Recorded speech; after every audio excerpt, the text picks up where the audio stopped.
Screen दिखाई दे रही है? Yes sir. Yes sir. Yes sir. चलो तो आगे बढ़े। सर हाँ बोलिए। सर असाइनमेंट फ्रेम कर दीजिए sir, assignment question. Assignment question okay yes sir. कर देंगे। टेस्ट मैं सोच रहा था टेस्ट भी ले लूं आज। मैं सरप्राइज टेस्ट वैसे सोच रहा था, फिर मुझे लगा कि नहीं मुझे आपको बता देना चाहिए। हम टेस्ट ले सकते हैं, कुछ टेस्ट करना शुरू कर देते हैं। Yes sir. टेस्ट भी कर लेते हैं। तो मतलब मैं डेट नहीं दे रहा हूँ आपको, दूंगा भी नहीं आपको। टेस्ट अगले हफ्ते में, और मुझे अगर मैं भूल जाऊं तो मुझे याद भी दिला देना, ठीक है? इस वीक में हम एक टेस्ट रखेंगे, 1 या 2 टेस्ट प्लस ये असाइनमेंट जो आप कह रहे हैं। ये थोड़ा सा इस हिस्से पर मैं थोड़ा सा, मैंने जैसे पहले कहा था कि मैं थोड़ा सा व्यस्त था, अभी भी हूँ खैर, क्योंकि कुछ काम अटके हुए हैं। Hello sir. हाँ जी सर सबसे बेटर रहेगा सर, मतलब वो मतलब अपने देख रेख में जैसे वो टेस्ट ले लीजिए, जैसे पूछ के क्वेश्चन वगैरह क्लास में यस लाइव। तो लाइव यस टेस्ट सर। पे एक ही स्टूडेंट का पता चल सकता है ना, मुझे सारे स्टूडेंट का पता नहीं चलेगा।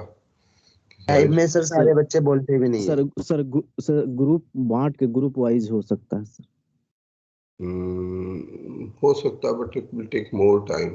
Time is also one of the real problem.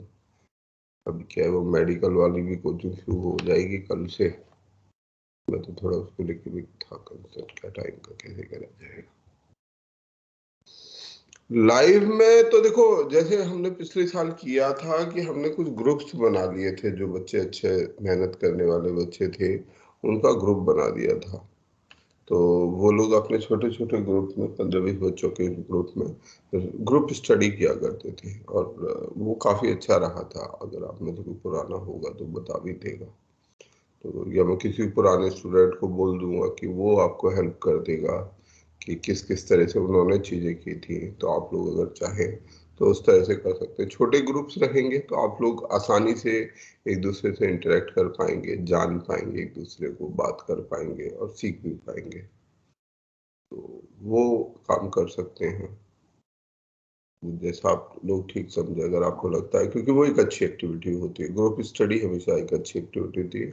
मैं ऑनलाइन आपको यहाँ पे एक्सेस भी दे सकता हूँ कि ठीक है आप ये प्लेटफॉर्म को यूज़ कर दीजिए, कोई आपके लिए क्लासेस सेट कर देगा तो आप उन क्लासेस को यूज़ कर सकते हैं। ऑनलाइन ही जो है ग्रुप चैट करके पढ़ाई कर सकते हैं। वो एक बहुत अच्छा आइडिया था, तो सोचिए उसके बारे में।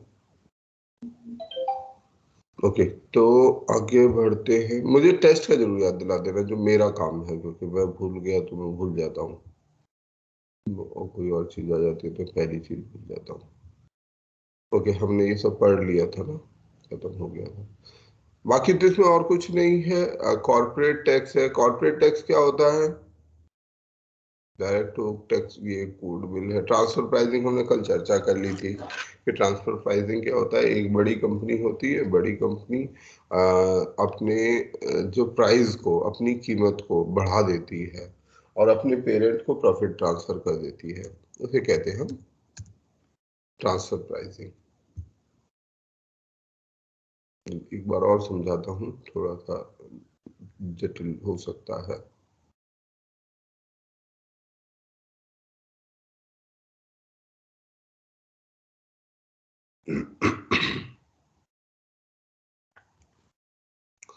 ट्रांसफर प्राइसेस, ये जो कंपनियां होती हैं ये प्रैक्टिस फॉलो करती हैं कई कंपनियां, ताकि वो अपने प्रॉफिट को, क्योंकि कंपनीज, पहले हम बात करते हैं कंपनियां, जो बिजनेसेस कैसे, जो बिजनेस होते हैं, बिजनेस किस प्रकार से टैक्स किए जाते हैं। बिजनेस अलग अलग तरीके के बिजनेस हो सकते हैं। बिजनेस एंटिटी लेवल पे अलग अलग प्रकार के होते हैं। आप में से कुछ जानते होंगे, जैसे प्रोप्राइटरशिप फर्म होती है जो कि एक सिंगल व्यक्ति, अकेला व्यक्ति इसे चलाता है। एक पार्टनरशिप फर्म होती है जिसमें पार्टनर्स होते हैं, ग्रुप ऑफ पीपल होता है।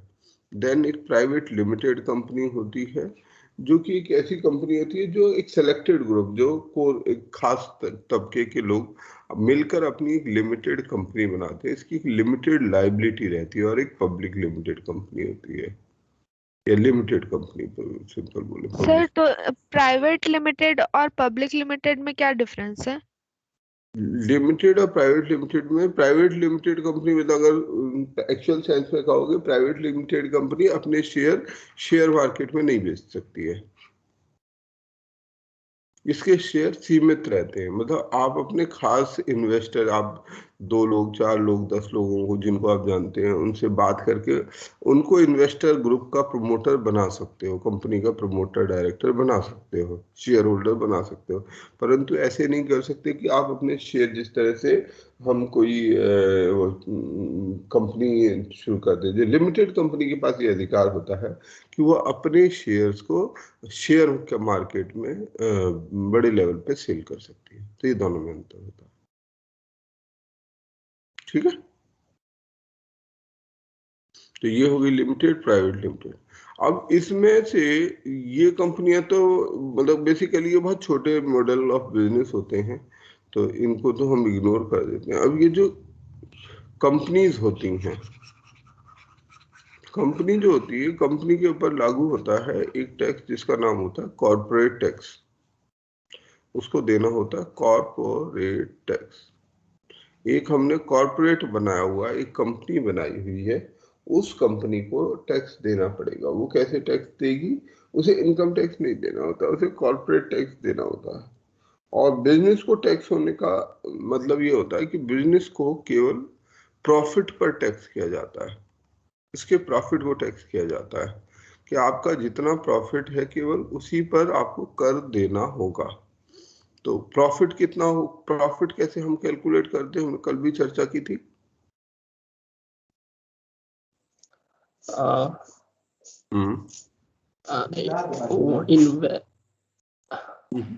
बोलो शाबाश, ठीक है। टोटल एक्सपेंडिचर, एक्सपेंडिचर ना, selling price minus cost price. बस भैया ये बेसिक तरीके से देखो तो sell price minus cost price, total sales minus total expenses. हाँ, पर अगर हम कंपनी के सेंस में देखें तो क्या हो जाता है, रेवेन्यू बोल सकते हैं उसे, क्योंकि सेल प्राइस तो ऐसा कंपनी प्लान में total revenue minus total expenses, ठीक है। टोटल खर्चा, टोटल आमदन कितनी हुई, आमदन मतलब इनकम नहीं है, यहाँ पर ध्यान रखिएगा, ठीक है। कुल आवक, अगर हिंदी में अकाउंटिंग टर्म शायद आवक ही यूज करते हैं, कितना आपको पैसा आ रहा है। आने का कैसे हो सकता है, किसी भी कंपनी को अपनी जो भी चीज है वो बना रही है, कोई वस्तु बनाती होगी या कोई सर्विसेज बना रही होगी, तो गुड्स को बेचती है या सर्विसेज को बेचती है, या मान लीजिए कुछ उसको रेंट इनकम होती है, या हो सकता है इंटरेस्ट की इनकम हो, या हो सकता है उसके पास अपने कुछ शेयर होल्डर हो, किसी भी तरीके से उस पर आवक हो सकती है, किसी भी माध्यम से उसको पैसा आ सकता है। कुल आवक माइनस कुल खर्चा, जितना पैसा उसके पास आ रहा है, जो उसके रेवेन्यू है, उस पैसे में से अगर उसका खर्चा निकाल दिया जाए तो उसका प्रॉफिट आ जाएगा, ठीक है। सामान्य समझ ये है कि भाई कोई भी बिजनेस होगा तो उसका कुछ तो प्रॉफिट होगा, जो भी प्रॉफिट होगा उस प्रॉफिट पर एक टैक्स लगा दिया जाए। कॉर्पोरेट टैक्स में ये दर पहले 30% थी, अभी शायद 22.5% है, 22.5 ही है ना, घटा दी गई थी, तो 22.5%। यस सर, 22.5 ही है। ठीक है, तो इन पर 22.5% का टैक्स लगता है। कुल जितना भी रेवेन्यू होगा, मान लीजिए 100 हो, लाख हो, करोड़ हो, जो भी होगा उसका 22.5% इनको देना होगा सरकार को एज कॉर्पोरेट टैक्स। इस तरह से ये कंपनियां टैक्स करती हैं। अब ये हर कंपनी चाहेगी कि उसका टोटल रेवेन्यू ज्यादा से ज्यादा हो, परंतु वो ये भी चाहेगी कि उसका टैक्स कम से कम हो। ये वो चाहेगी, ये भी वो चाहेगी।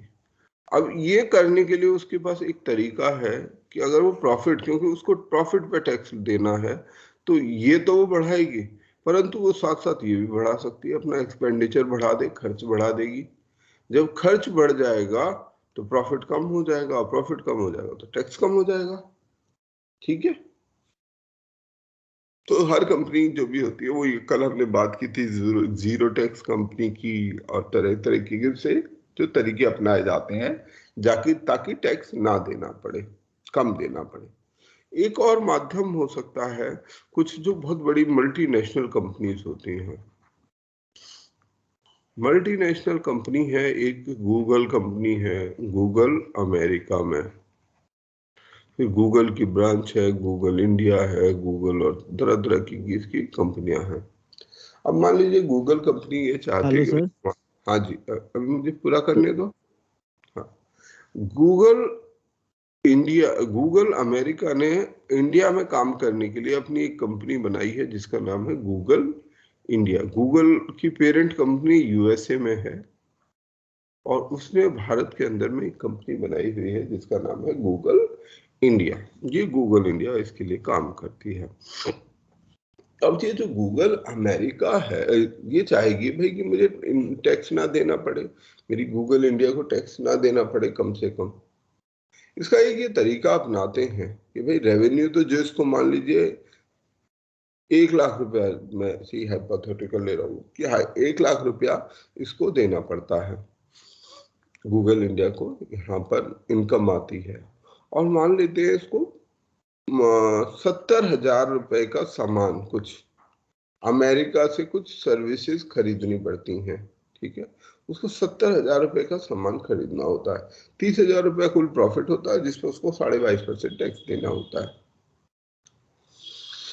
अब गूगल अमेरिका ये कहती है कि भाई ठीक है, तुम एक काम करो, तुम हमसे सामान खरीदो। गूगल इंडिया डायरेक्टली मार्केट से ना खरीद के गूगल अमेरिका से सामान खरीदती है, और चाहे वो गूगल अमेरिका लोकली वो सामान अमेरिका में जिससे सामान है उस कंपनी से खरीदेगी, गूगल अमेरिका उससे खरीदेगी, और अमेरिका भारत में गूगल इंडिया को बेचेगी।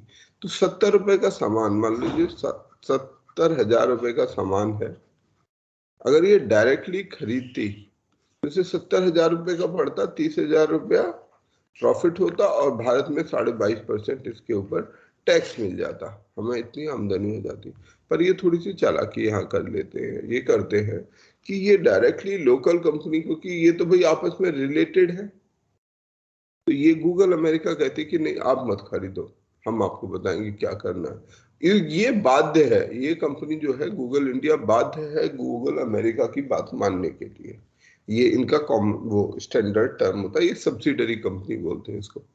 अब ये क्या करती है गूगल अमेरिका, इससे 70,000 रुपए का सामान, जो ये 70,000 रुपए का सामान खरीद रही थी गूगल इंडिया, उससे अब वो ना खरीद के डायरेक्टली गूगल अमेरिका खरीद लेती है। गूगल ने इसको 70,000 रुपए का खरीदा, और इस कंपनी को आगे यही सामान जो इसने 70,000 रुपए का खरीदा था, वो गूगल इंडिया को 70,000 के बजाय 1 लाख रुपए में बेच दिया। गूगल इंडिया ने इसको पैसा दे दिया, गूगल अमेरिका को 1 लाख रुपए दे दिया। अब जो प्रॉफिट हो गया कितना हो गया? 0। सरकार को टैक्स कितना मिलेगा? 0। इंडिया में इस कंपनी को कोई, जो भी प्रॉफिट होगा वो अब गूगल अमेरिका को होगा।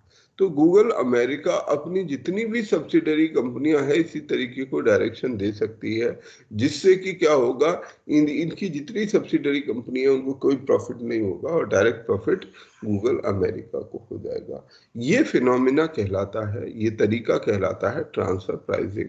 हम अपनी कीमतों को ट्रांसफर कर देते हैं। एक्चुअल कीमत उस वस्तु की 70,000 रुपए थी, परंतु गूगल इंडिया से खरीदने के कारण वो वस्तु 1 लाख रुपए की हो गई। तो ट्रांसफर प्राइसिंग एक महत्वपूर्ण चैलेंज है टैक्सेशन ऑफिसर्स के लिए। तो इसको कहा जाता है कि जो खरीद होनी चाहिए वो आर्म लेंथ प्रिंसिपल पर होनी चाहिए, एक निश्चित दूरी होनी चाहिए रिलेटेड पार्टी की ट्रांजैक्शन को, क्योंकि गूगल अमेरिका और गूगल इंडिया आपस में रिश्तेदार हैं, तो एक दूसरे को प्रॉफिट बढ़ा सकते हैं अपने फायदे नुकसान के हिसाब से। तो ये वाली जो भी खरीद फरोख्त होनी चाहिए वो आर्म लेंथ पे होनी चाहिए, और ये फिनोमिना कहलाता है ट्रांसफर प्राइसिंग। आर्म लेंथ को एक बार फिर से थोड़ा सर एक बता छोटा दीजिए। सा आर्म लेंथ का कंसेप्ट है कि हम जब चीजें खरीद रहे हैं या बेच रहे हैं, ये बहुत बड़ी बड़ी कंपनियां ये तरीका अपनाती हैं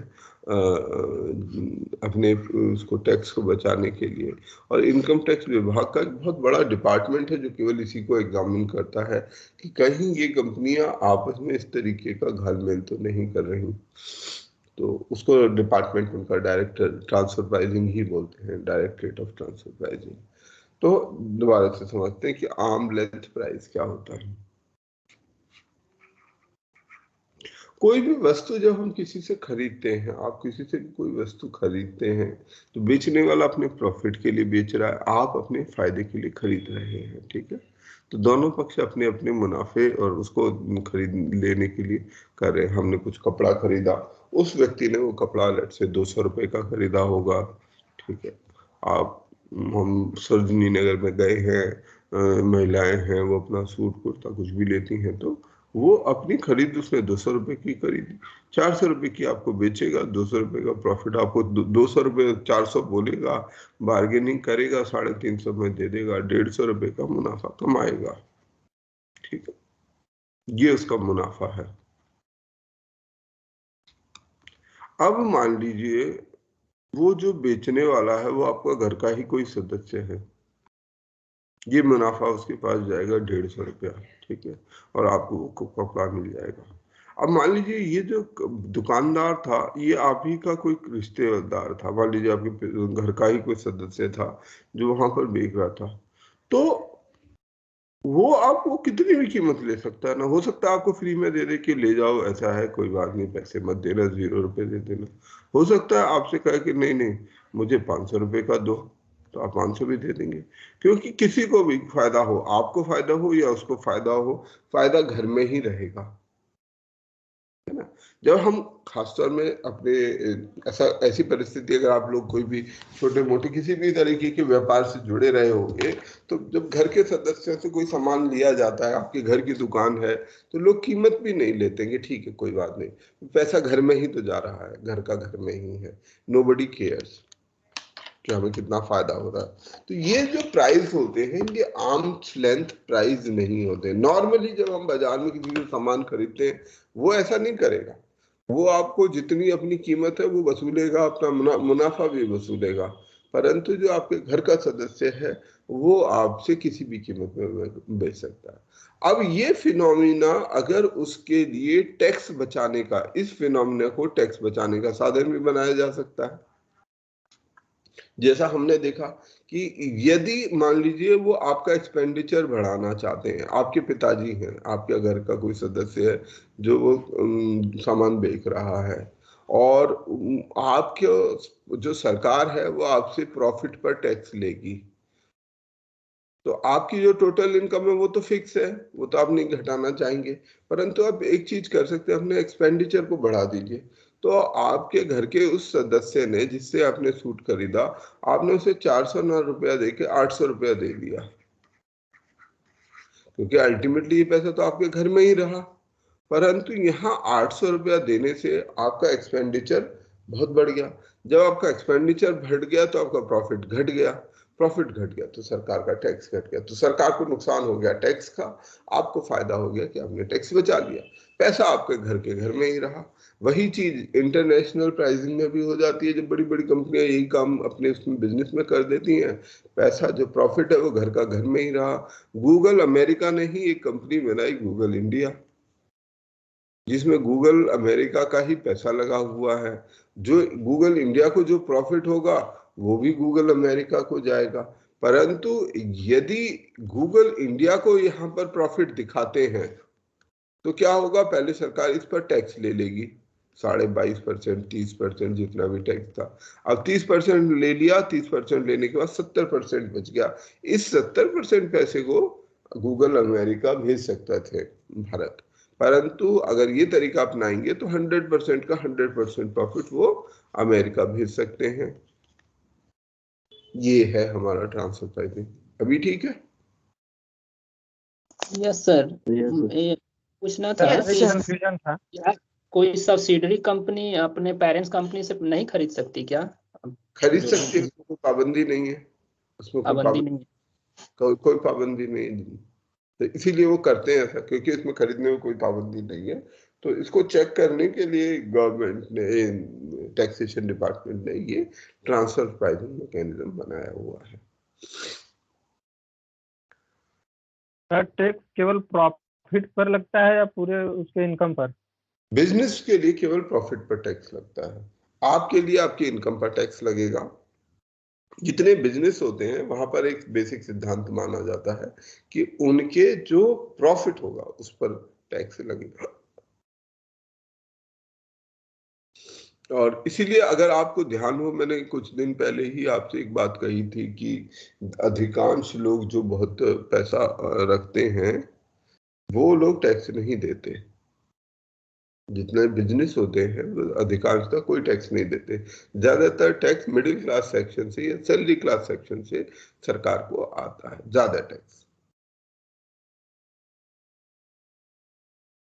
ठीक है,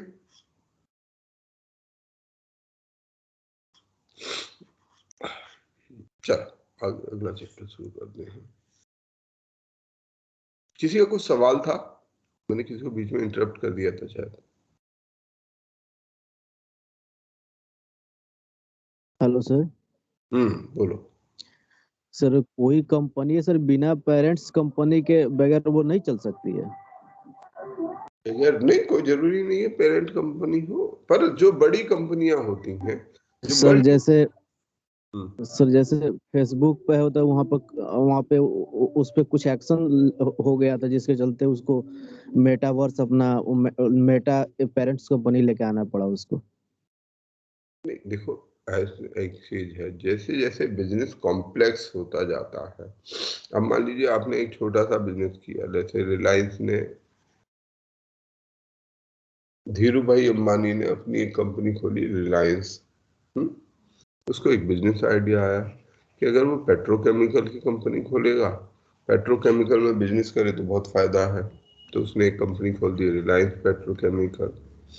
उसने कहा कि भाई जियो में बड़ा फायदा, टेलीकम्युनिकेशन में, फोन में बड़ा फायदा है। उसने रिलायंस जियो खोल दिया। ठीक है, उसे लगा एजुकेशन में बहुत फायदा है, उसने कुछ एजुकेशन रिलेटेड खोल दिया। जिस भी सेक्टर में वो काम करना चाह रहा है उसने अपने लिए अलग अलग कंपनी खोल दी। ये कंपनियां एक तरीके से इंडिपेंडेंट हैं। ये इसकी एक पेरेंट कंपनी है, ग्रुप कंपनी जिसको बोलते हैं कि ये ग्रुप है, ये पूरा एक ग्रुप है। इस ग्रुप की ये सारी कंपनियां हैं। तो हम देखते हैं कई कंपनियों के ग्रुप है। टाटा का आपको देखते हैं, टाटा की एयरलाइंस भी है, टाटा का स्टील भी है, टाटा का, मतलब कई सारी कंपनियां आपको छोटी बड़ी दिखाई दे जाएंगी, एजुकेशन से लेके रिटेल क्षेत्र तक। जहां भी उनको फायदा दिखाई देगा वो छोटी छोटी कंपनियां बना लेते हैं, जिससे कि एक वो वाला वर्टिकल उनका केवल एक ही काम देखता है। एक वर्टिकल केवल एक ही काम देखता है। एक वर्टिकल उनका केवल एयरलाइंस ही देख रहा है। वो कंपनी केवल पूरी तरीके से एयरलाइंस के लिए जिम्मेदार है। वो बाकी काम के लिए इससे कोई मतलब नहीं कि टाटा मोटर्स में क्या हो रहा है, ये टाटा एयरलाइंस का कोई उसका आपसी कोई संबंध नहीं है। बस क्या संबंध है इनमें टाटा एयरलाइंस या टाटा मोटर्स में?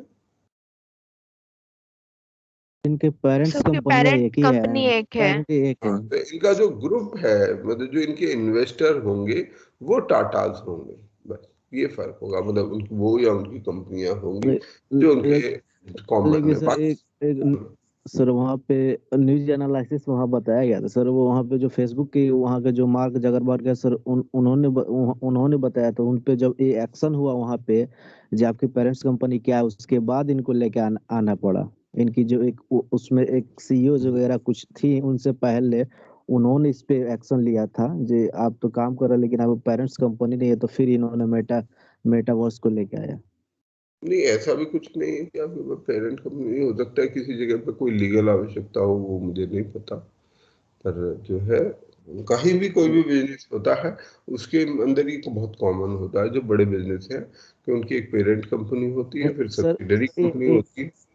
तो इनको लेके आना बड़े, इन्होंने रीजन भी बताया है जे इस पे कोई कुछ टेक्नोलॉजी वगैरह लेके आएंगे वो उनका अपना काम है। हम अभी जिस सब्जेक्ट पे बात करें हम उसी मेटावर्स का विषय टेक्नोलॉजी है ऑगमेंटेड रियलिटी, में।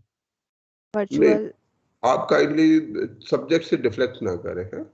हमारा हम अभी एक विषय पढ़ रहे हैं ना जिसका नाम इंडियन इकोनॉमी है, ठीक, हम उसी विषय पर केंद्रित रखें। कभी भी यस पढ़ते सर। समय काम करते समय ये ध्यान रखें हम करने क्या आए थे, कहीं ऐसा ना हो कि हम चीज से भटक जाए। बहुत बार हम भटकते हैं, ध्यान रखिए। हम किताब कुछ पढ़ रहे होते हैं, दिमाग में कुछ और सोचने लग जाते हैं। इंटरनेट किसी चीज के लिए चलाया होता है, पता चलता कर कुछ और ही रहे हैं। मोबाइल खोलते हैं कि वहां पर कुछ काम का मैसेज आया होगा व्हाट्सएप पर, और फिर फेसबुक पर फालतू टाइम ही खराब करते रहते हैं।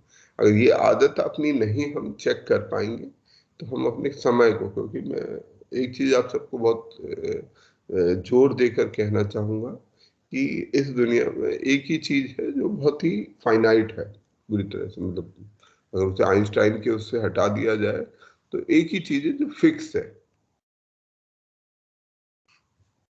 बाकी चीजें घट बढ़ जाती हैं। पर समय एक ऐसा इंपॉर्टेंट वेरिएबल है किसी भी ह्यूमन लाइफ में, किसी के लिए भी समय कि बिल्कुल फिक्स होता है। आपके बिल्कुल एग्जैक्ट 24 घंटे उतने ही सेकंड होते हैं। आप चाह कर भी सर पीटिए माथा पीटिए कुछ नहीं कर सकते, इतना ही रहेगा। रुपया पैसा और चीजें घटती बढ़ती रहेंगी, कोई आएगा कुछ चला जाएगा, कोई फर्क नहीं है। पर समय का ध्यान रखिए, है ना, समय पर हमेशा ध्यान रखिए। इसलिए समय का टाइम मैनेजमेंट इसीलिए बहुत इंपॉर्टेंट हो जाता है for any student, for any person. आपको अगर कुछ भी बनना है तो टाइम मैनेजमेंट, और टाइम मैनेजमेंट में ये जो डिस्ट्रैक्शन ऑफ थॉट है वो इम्पोर्टेंट है। अपने विचारों को भटकने से रोकिए, सीखिए ये, ठीक है। ओके, हम अभी बैंकिंग सिस्टम हमने सफिशिएंटली कर लिया है, स्टॉक मार्केट वगैरह में कुछ ऐसा है नहीं, ये सब हम कर चुके हैं, एम्प्लॉयमेंट वगैरह। एक दो टॉपिक लास्ट के देख लेते हैं बस। एक्सटर्नल सेक्टर, एक्सटर्नल सेक्टर में क्या क्या, इकोनॉमी, क्योंकि इकोनॉमी में बहुत कुछ एक्सटर्नल सेक्टर से भी जुड़ा रहता है। हमारी जो अर्थव्यवस्था है वो विदेशी कारणों से बहुत बार प्रभावित होती है। तो वो कैसे कैसे होती है, इसमें कुछ चीज हमने पढ़ी है, कुछ हम दोबारा से रिवाइज कर लेते हैं। बैलेंस ऑफ पेमेंट हमने पढ़ लिया था, ठीक है, कि हमारे देश में कितनी करेंसी का आना जाना, कितनी आ रही है कितनी जा रही है, वो कहलाता है हमारा balance of payment.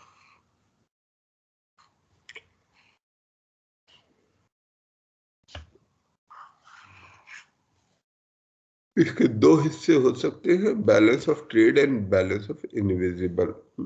Balance of trade होता है जो आप गुड्स खरीदते हैं, हम सामान जो खरीदते हैं उसके खरीद फरोख्त में कितना सामान हमें, कितना पैसा मिलेगा, कितना देना है, वो बैलेंस ऑफ ट्रेड कहलाता है। यानी कि टोटल एक्सपोर्ट ऑफ गुड्स और total import of goods minus total export of goods. जितना हमारा आयात है वस्तुओं का आयात, और जितना वस्तुओं का निर्यात है उसको माइनस कर देंगे, वो कहलाएगा हमारा बैलेंस ऑफ ट्रेड। और बैलेंस ऑफ इनविजिबल है export and import of services. हमने कितनी सर्विसेज, क्योंकि ये एक ऐसी इनविजिबल चीज होती है, हमने अमेरिका से कोई सर्विस खरीदी, कोई रॉयल्टी खरीदी, कोई चीज खरीदी, तो वो एक सर्विस हो गई जो अमेरिका ने हमारे को बेची, उसके लिए हमें डॉलर में पैसा देना पड़ेगा। या अमेरिका ने हमसे कोई चीज खरीदी तो उसका पैसा भी वो हमें डॉलर में देंगे। तो ये कहलाता है बैलेंस ऑफ इनविजिबल, और ये दोनों मिलकर बन जाते हैं balance of payment.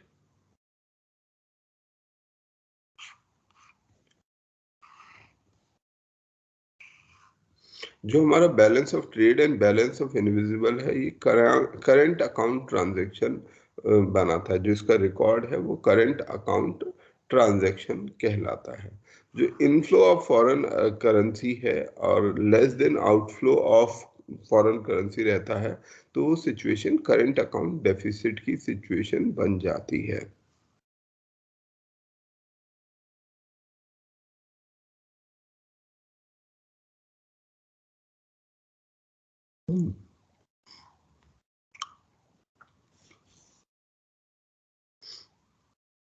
Capital account, जिसमें कि हमारे पास जो एफडीआई और जो हमारी इन्वेस्टमेंट्स है उनको अगर हम हटा दें तो वो कैपिटल अकाउंट डेफिसिट बन जाएगा, क्योंकि वो पैसा कैपिटल अकाउंट में आया हुआ है, लॉन्ग टर्म इन्वेस्टमेंट के तौर पर आया हुआ है।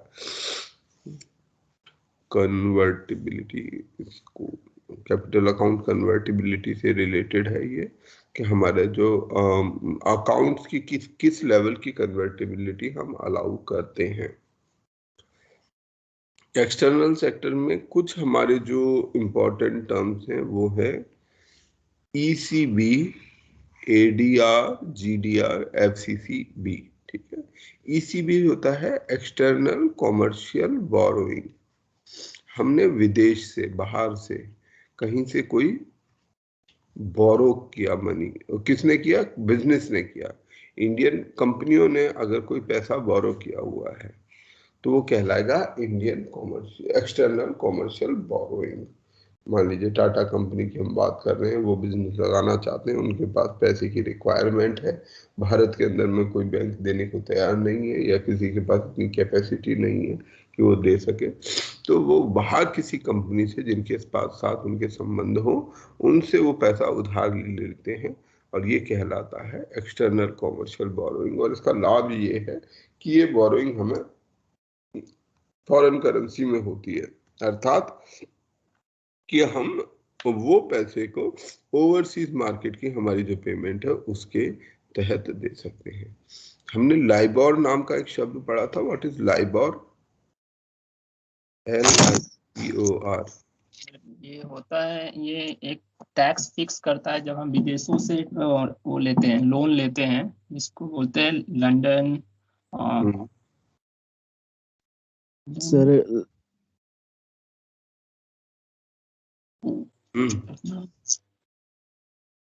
नहीं interbank sir London interbank offer rate. या लंदन इंटरबैंक ऑफर रेट। तो लंदन इंटरबैंक ऑफर रेट होता है ये, कि लंदन, जैसे मैंने आपको पहले भी ये समझाया था कि लाइबोर एक बेंचमार्क रेट है। हम लोग जैसे बात करते हैं RBI के रेट की, या यहाँ पर हम PLR, क्या क्या शब्द इसमें करते हैं, PL, कोई बैंकिंग वाला है जो बता सकेगा क्या क्या टर्म यूज कर सकते हैं? यहाँ के भी कुछ बेंचमार्क रेट्स होते हैं जो बैंक आपस में भारत में करती हैं, बैंक एक दूसरे से लोन लेती हैं, बैंक रेट कहलाता है। तो क्योंकि ये वो लोन होगा जो सबसे कम, मतलब ये इंटरेस्ट की वो दर होगी जो सबसे कम होगी। हमने बैंक रेट की बात की थी, RBI अन्य बैंकों को जिस दर पे पैसा देती है, तो ये सबसे कम दर होगी। जो लोन की दर होगी वो इस बैंक रेट से ज्यादा ही होगी। आपस में जो बैंक एक दूसरे से लेन देन कर रही हैं और आपसे जो लोन लेन देन करेंगी, मान लीजिए एक बैंक दूसरे बैंक से 5% में लोन लेती है, तो आपको कितने में लोन मिलेगा? 10%। 10%, 8%, 6% और 4%। कौन कौन सा मिल सकता है? 4 से ज्यादा कोई भी। 10 और 8। सर सर 10 और 8। ये गलत है, क्योंकि कोई भी बैंक जितने में, भाई अगर मान लीजिए आप बैंकिंग बिजनेस में है, आप पैसे लेन देन का काम करते हैं, तो आप ऐसी मूर्खता नहीं करेंगे ना कि जितने में आप ले रहे हो उससे भी कम में किसी को दे दें आगे, तो आपको तो और घाटा हो जाएगा। हो सकता है अपने मार्जिन, कोई बहुत ही कॉम्पिटिटिव बैंक है, वो बहुत कम मार्जिन पे काम करने को तैयार है, 1% के मार्जिन में काम करने को तैयार है कि ठीक है हमें बहुत थोड़ा भी बचेगा तो हम उससे अपना मैनेज कर लेंगे। ये उसकी अपनी कॉल हो सकती है, ये उसका डिसीजन अपना हो सकता है, परंतु यदि वो उससे कम में वगैरह में मार्जिन होता है तो डजंट मेक बिजनेस सेंस। ठीक है, उसमें कोई बिजनेस सेंस नहीं होता है। तो ये इसीलिए ये बैंक रेट्स बेसिक रेट हैं इंटरेस्ट रेट के, ये इससे कम में कोई लोन नहीं देता। ऐसे ही इंटरनेशनल मार्केट में, इंटरनेशनल बैंकिंग में देखें हम, जहाँ की आपस में इंटरनेशनल लेवल पर लेन देन होता रहे, एक आदमी दूसरे बैंक, एक बैंक दूसरे से देता रहे, तो वो जो दर होती है, जो बैंक, एक बैंक दूसरे बैंक को, हम विदेशी बैंक, भारत का बैंक अमेरिका के बैंक को, या अमेरिकन बैंक से हम ले रहे हैं, लंदन के बैंक से ले रहे हैं, उसके लिए जो बेंचमार्क रेट है लंदन की तरफ से, वो लाइबोर होता है। तो इस लाइबोर के हिसाब से हमारी जो ये ECB का एक्सटर्नल कॉमर्शियल बोरोइंग का रेट है वो तय हो जाता है। सर ये केवल बैंक होता है क्या, कि बैंक कंपनी होती है? नहीं, ये रेट है, बेसिक रेट है। जैसे मैंने आपको कहा बैंक रेट, आपको बैंक रेट पे लोन नहीं मिलेगा। मान लीजिए टाटा कंपनी जो है, उदाहरण ले लेते हैं, अभी आप फेसबुक की बात की, हमने टाटा की बात की। अब फेसबुक और टाटा, ठीक है, टाटा कंपनी को एयर इंडिया खरीदनी है, उसे पैसे की जरूरत है, वो फेसबुक कंपनी से या किसी भी कंपनी से, विदेशी कंपनी से, ध्यान रखिएगा यहाँ इंपॉर्टेंट है, तभी ये कहलाएगा ईसीबी, एक्सटर्नल कॉमर्शियल बोरोइंग। अब टाटा कंपनी बोरो करना चाहती है किसी दूसरी कंपनी से, अब उसको किस रेट ऑफ इंटरेस्ट पे, क्या रेट ऑफ इंटरेस्ट आरओआई जो लगेगा, रेट ऑफ इंटरेस्ट अप्लाई होगा, वो कितना होगा, कैसे तय होगा, क्या हो सकता है उसके लिए, कैसे तो पता चल। लाइबोर का वो हम्म लाइबोर का रेट लाइबोर का लेगा। बेंचमार्क लाइबर को बेंचमार्क लेके फेसबुक इसको एक प्रपोजल दे देगा कि ठीक है देखो भाई, अब ये कहे कि टाटा को कैसे पता चले कि मुझे ब्याज का दर सही मिल रहा है, फेसबुक को कैसे पता चले कि मुझे ब्याज का दर सही चल रहा है, ठीक है। अब ये तो बैंकिंग में है नहीं, ये तो बैंक का वो नहीं करते, हम लोग भी आपस में लेना देना करते हैं ब्याज, तो हम बैंक का रेट देख लेते हैं कि बैंक में ब्याज का दर क्या चल रहा है, ऐसे वो देख लेंगे। तो लाइबोर इसलिए एक प्रकार का बेंचमार्क बन जाएगा। फेसबुक ये कह देगा कि देखो भाई, लाइबोर में अभी 3% का रेट चल रहा है, तो मुझे 4% दे देना, तो मैं तुम्हें पैसा दे दूंगा। अच्छा ये तो बताओ, तो टाटा को अगर एग्रीएबल होगा तो टाटा ले लेगा, अगर नहीं होगा तो मना कर देगा। तो जो ये लाइबोर है, ये एक प्रकार से एक बेंचमार्क लेवल बन जाता है टू डिसाइड अपॉन कि हम किस लेवल पे, तो वो आपको अपना बिजनेस प्रपोजल ये देगा। अब ये भी हो सकता है, एक और इसका दूसरा पक्ष ये हो सकता है कि दो तरीके के लोन होते हैं। जैसे हम लोग जब घर का लोन लेते हैं, अब ब्याज का दर क्या लागू रहना चाहिए। आज ब्याज की दर 3% है, आप किसी से पैसा ले रहे हैं या दे रहे हैं, मान लीजिए इन्होंने लिया, आज 3% की दर चल रही है, फेसबुक ने कहा कि ठीक है 3%, 4% की दर पे दे दो। अब कल किसी भी कारण से ये इंटरेस्ट रेट बढ़ गया, 5% हो गया, 10% हो गया, लेट्स से किसी भी कारण से, टाटा को तो मजे आ गए, उसको 4% में पैसा मिला हुआ है, वो 4% की दर से ही ब्याज दे रहा है, जबकि बाजार में इंटरेस्ट रेट 12% हो गया। या इसका उल्टा भी हो सकता है, ये 4% का दर जो है अभी 3% चल रहा है, मान लो कल कोई क्राइसिस सिचुएशन आ गया, बहुत ज्यादा लिक्विडिटी हो गई, 1.5% ही रह गया, ये तब भी 4% दे रहा है। तो ये दोनों ही सिचुएशन किसी न किसी के लिए नुकसानदायक है। अब ये देने वाले के लिए नुकसानदायक हो सकती है, ये लेने वाले के लिए नुकसानदायक हो जाती है। तो जो बैंक होती है, जब हम लोन लेते हैं तो ये एक कंडीशन है, क्योंकि हम लोगों को कोई फर्क नहीं पड़ता, पर जो बहुत बड़ी बड़ी बैंकिंग इंडस्ट्री है, या हम लॉन्ग टर्म लोन लेते हैं, जैसे होम लोन्स लेते हैं, तब ये बहुत महत्वपूर्ण हो जाता है। 20 साल का लोन है, किसको पता है कि ब्याज दरें क्या होंगी, घटेंगी, बढ़ेंगी, कितनी रहेंगी। तो बैंक एक शर्त कह देती है कि भाई देखो, आपको फ्लेक्सी लोन चाहिए या फिक्स लोन चाहिए। फिक्स लोन का मतलब आपका इंटरेस्ट रेट फिक्स रहेगा, वो भी बैंक फिक्स नहीं रखती है, उसमें भी रहता है कि 3 साल तक फिक्स रहेगी, 3 साल के बाद उसको भी चेंज कर देती है। और फ्लेक्सी में तो वो कभी भी चेंज करती रहती है, जैसे जैसे ब्याज का दर चेंज होते रहेगा वैसे वैसे वो अपनी इसकी वो चेंज कर देगी। तो आपस में जब हम लोन लेते हैं, तो इसको टाटा को वो ये नहीं कहेगा कि मैं 4% लूंगा या 2% लूंगा या 3% या 10%, वो कहेगा कि मैं लाइबोर प्लस 2% लूंगा। जो लाइबोर का रेट जो भी रहे उस दिन, उसके अलावा 2% एक्स्ट्रा लूंगा। आपको एक्सेप्टेबल है तो आप बताइए, नहीं है तो आप जाइए। बैंक से हम जब लोन लेते हैं, होम लोन आप में से अगर कोई लेगा, तो लोन जब हम लेते हैं तो बैंक हमें लोन किस पे देती है, कुछ उनका जो भी बेंचमार्क रेट होता है, मैं वो शब्द भूल गया हूँ, तो वो बेंचमार्क रेट प्लस 2%, 3%, जैसा आप नेगोशिएट कर लें, जैसी आपकी एक वो हो, क्रेडिबिलिटी हो। बैंक दोनों चीजों को देख के, अगर आपकी पुअर क्रेडिबिलिटी है तो आपसे ब्याज ज्यादा लेगी, आपकी अच्छी क्रेडिबिलिटी है तो आपसे कम ब्याज ले लेगी, परंतु वो लेगी इस पर बेंचमार्क रेट प्लस समथिंग। तो अगर ये बेंचमार्क रेट घटा तो आपको भी फायदा, अगर ये बढ़ा तो आपको भी ज्यादा इंटरेस्ट देना पड़ेगा।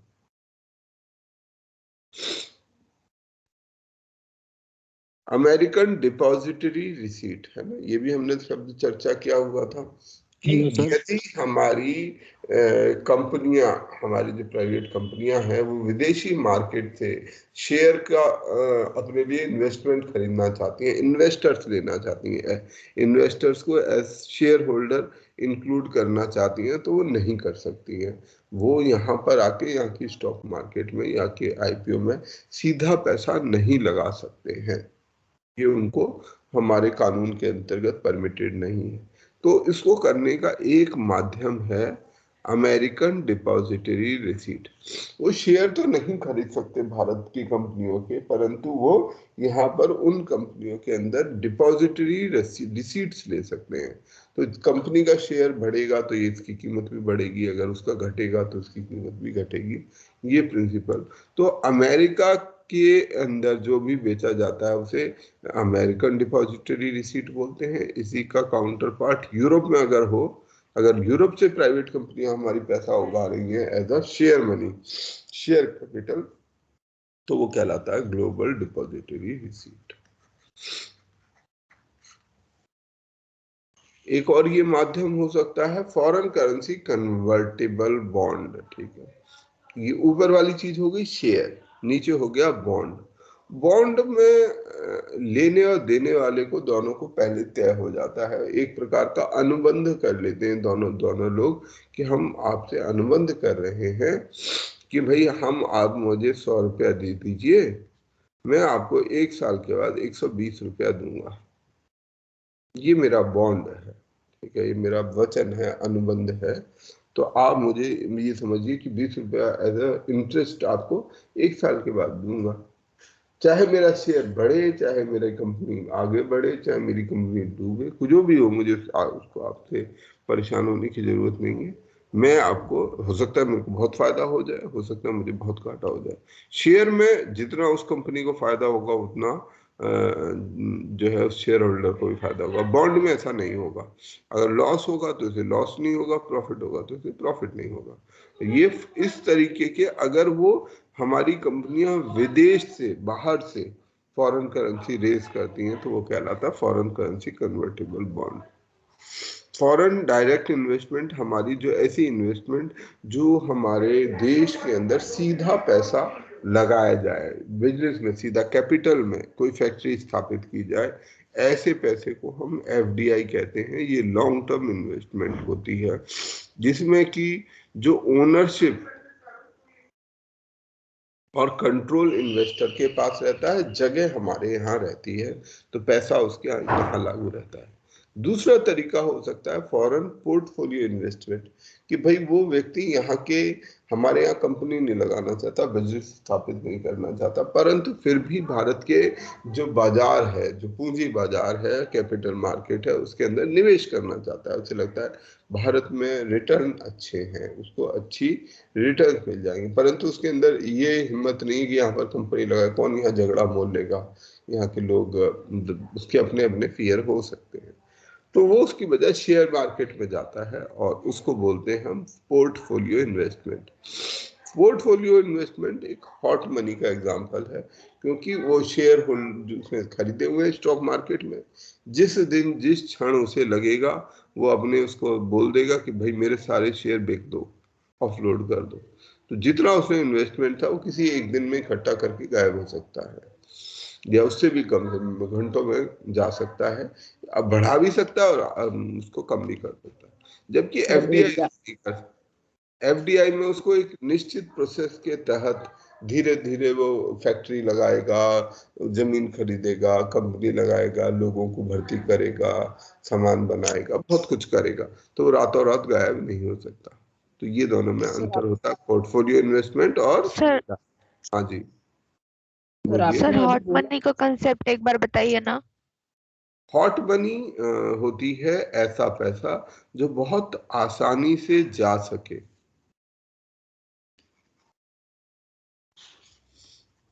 जैसे कि इजी इजी मनी एक प्रकार से, कि मतलब दो तरीके के मनी है ना, जैसे हमने अपने जो लिक्विडिटी की भी बात की थी, हमारी लिक्विडिटी होती है, हमारी लिक्विडिटी हमारे पास हो सकता है, आपके पास आपकी कुल हैसियत लेट्स से 1 करोड़ की हो, कुल हैसियत 1 करोड़ की हो, बट क्या आपके पास 1 करोड़ रुपए हैं? Does it mean the same thing? वो दोनों चीजें सेम होती हैं? किसी एक व्यक्ति की 1 करोड़ नो रुपए की सर, जरूरत है, तो इसका क्या मतलब होता है जब हम बोलते हैं 1 करोड़ रुपए की हैसियत है? उसकी उसका सारी सारा प्रॉपर्टी प्रॉपर्टी एक जोड़ से एक उसके करोड़ होगा। Total asset, total wealth 1 crore रुपए की है, बट इट मीन्स उसके पास इतना पैसा है, इट मीन्स उसके पास इतनी संपत्ति है। पर अगर मान लो मैं उससे कहूँ कि तुम मुझे 50 लाख रुपया दे दो, उसके घर में कोई दिक्कत हो जाएगी, रातों रात को बीमार हो जाए और उसे 1 करोड़ रुपए की जरूरत हो जाए, तो क्या उसके पास 1 करोड़ रुपए होंगे? No sir. है ना? तो जैसे किसी की 1 करोड़ रुपए की हैसियत हो सकती है, पर हो सकता है उसके पास लिक्विड मनी 1 ही लाख रुपया हो, उसके पास 70-80 लाख रुपए का घर हो, 10 लाख रुपए की गाड़ी हो, और छोटे मोटे कुछ ज्वेलरी हो, कैश घर पे उसके 20,000 रुपया रखा हुआ हो, 1 लाख रुपया उसने बैंक में जमा कर रखा हो। अब ये जो पैसा है, ये हर एक पैसा अलग अलग लिक्विडिटी को रिफ्लेक्ट कर रहा है, कि जो कैश मनी है सबसे ज्यादा लिक्विड है, तुरंत जाके खर्च कर सकता है। बैंक में जो पैसा है वो भी लिक्विड है एक तरीके से, बैंक जाएगा, एटीएम पे जाएगा, पैसा निकाल लाएगा, लिक्विडिटी है। जो गोल्ड है वो भी एक तरीके की लिक्विडिटी है, हाई लेवल ऑफ लिक्विडिटी होती है गोल्ड में, इसलिए गोल्ड को पसंद किया जाता है, क्योंकि गोल्ड को आप कहीं भी ले जाएंगे, बेचेंगे, तो कोई भी तुरंत जो है, आप भारत में किसी भी देश, किसी भी जगह खड़े हो जाइए, गांव देहात शहर कहीं भी, तो आपको गोल्ड कोई ना कोई खरीदने के लिए तैयार हो जाएगा। अब गाड़ी, मान लीजिए आपके पास 10 लाख रुपए की कीमत वाली गाड़ी है, आप सोचे मेरी गाड़ी बिक जाए, बिक जाएगी? नो सर, वो डिप्रिशिएशन वाला एसेट है। डेप्रिसिएशन छोड़ देते हैं, हम ये कह रहे हैं आज उसकी 10 लाख रुपए की वैल्यू है, स्टिल कोई नहीं खरीदेगा, तुरंत के तुरंत कोई नहीं खरीदेगा। आपको कोई कहे कि ठीक है आपको मुझे 10 लाख रुपए देने, मेरी गाड़ी ले जाओ, 10 लाख रुपए की है, आप एक्सेप्ट कर लेंगे इसको? नहीं सर सर। No sir. सामान्यतः नो नहीं सर। करेंगे, सामान्यतः नहीं करेंगे, कहेंगे नहीं नहीं भैया मुझे कैश दे दो, मैं गाड़ी वाड़ी के चक्कर में नहीं पड़ता, मुझे जरूरत ही नहीं है। हो सकता है उसे गाड़ी की जरूरत ना हो, उसके पास घर पर 2 गाड़ी पहले की खड़ी हो, क्या करेगा एक तीसरी गाड़ी लेके? तो उसके लिए वो गाड़ी किसी कीमत की नहीं है, आपके लिए 10 लाख की हो सकती है, तो आपको फिर उसे कहीं बाजार में बेचना पड़ेगा, उसे बेचेंगे तब उसकी कहीं कीमत, तो उसमें भी टाइम लगता है भाई, गाड़ी कोई ऐसी चीज है नहीं, महीना लगेगा, 2 महीना लगेगा, 3 महीना लगेगा, तब आपके पास वो 10 लाख रुपए आएगा। अब मकान आपके पास 80 लाख रुपए का है, कीमत 80 लाख रुपए है, परंतु आप कहेंगे कि बिक जाए, आराम से नहीं बिकेगा, 6 महीने लग सकता है, साल लग सकता है, अलग तरह की परेशानी हो सकती है। तो यदि मान लो आपको रातों रात किसी कारण से भागना पड़े, तो आप कितना क्या ले जाएंगे? आप अपना कैश तो निश्चित रूप से ले जाएंगे, गोल्ड।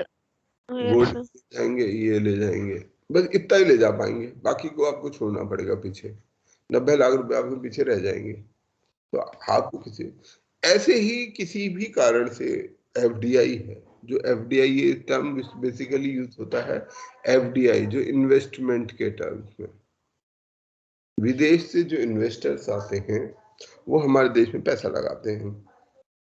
अब वो पैसा किस तरह से लगा रहे हैं इस पर बहुत निर्भर करता है कि वो इन्वेस्टमेंट हमारे लिए कितनी फ्रूटफुल है। अब जैसे इन्वेस्टर अपने पॉइंट ऑफ व्यू से सोचेगा, वो ये चाहेगा कि भाई मेरी इन्वेस्टमेंट सेफ रहनी चाहिए और मैं जब चाहूं उसे एनकैश कर सकूं। क्यूबा में एक समय पर अमेरिका की काफी इन्वेस्टमेंट थी, क्यूबा में एकदम से राजनीतिक परिवर्तन हो गया। अब जिन लोगों का पैसा लगा हुआ होगा उनके पॉइंट ऑफ व्यू देखा जाए वो बहुत ज्यादा परेशान थे, तो उनका पैसा डूब गया। क्यूबा की में नई तरीके की सरकार बन गई, उस सरकार ने सारा कुछ कब्जा कर लिया, तख्ता पलट गया, रातों रात तख्ता पलट गया, सारी इन्वेस्टमेंट डूब गई, जो भी जिसने भी कंपनी लगाई थी और कुछ और किया था। परंतु 2 आदमी हैं क्यूबा में, एक आदमी ने शेयर मार्केट में इन्वेस्टमेंट किया हुआ है, एक आदमी ने दोनों ने ही बराबर एक फैक्ट्री लगाई हुई है। अब जो शेयर मार्केट और फैक्ट्री, अब मान लीजिए कि क्यूबा में तख्ता पलट गया है, अब ये अफगानिस्तान में तो बहुत रिसेंट है, इसकी उदाहरण ले लेते हैं, और अफगानिस्तान की वैसी स्थिति नहीं थी, इसलिए अब आदर्श उदाहरण नहीं है। अब किसी ने वहां पर पैसा लगाया हुआ है, फैक्ट्री लगाई हुई है, तो उसको सर फैक्ट्री छोड़ के भागनी पड़ेगी। इंडिया लगाया सर 9 बिलियन सर। कोई बात नहीं। Hello sir. हाँ, आगे बढ़ते हैं। और दूसरा है शेयर मार्केट। एफपीआई क्या है सर?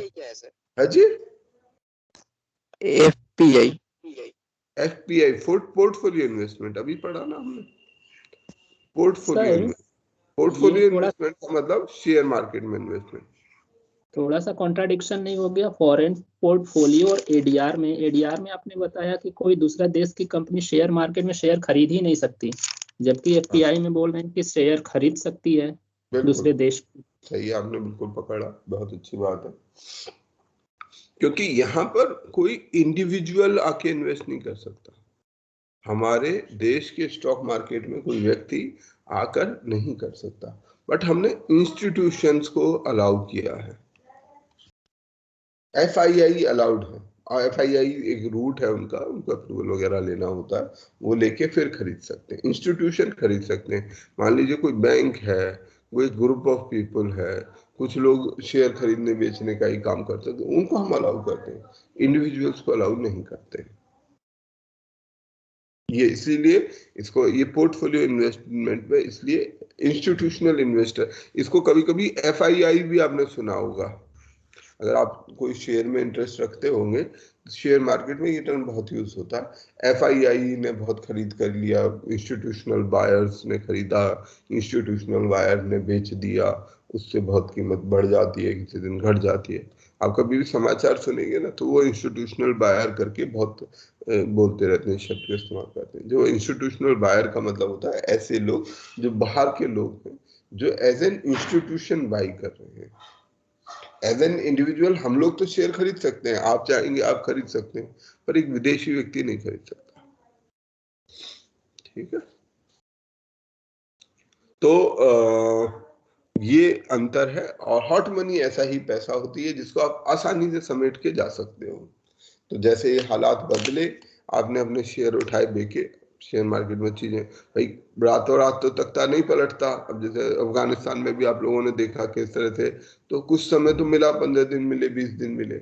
आदमी की जो इन्वेस्टमेंट जितने में शेयर बिक रहा होगा उसको लग भी जाएगा, पहले ही जज कर जाएगा कि भाई हालात ठीक नहीं है। तो जैसे वो हालात ठीक नहीं होंगे किसी देश के, अपना सामान समेटेगा और भाग जाएगा, इकट्ठा करेगा, जो कुछ अपना शेयर है जिस रेट पे बिकेगा बेच के निकल लेगा। परंतु वो काम एक फैक्ट्री वाला नहीं कर सकता।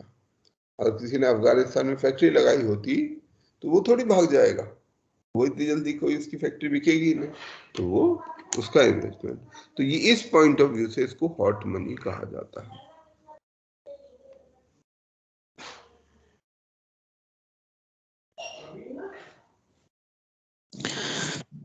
Sir hot money short term के लिए होता है सर?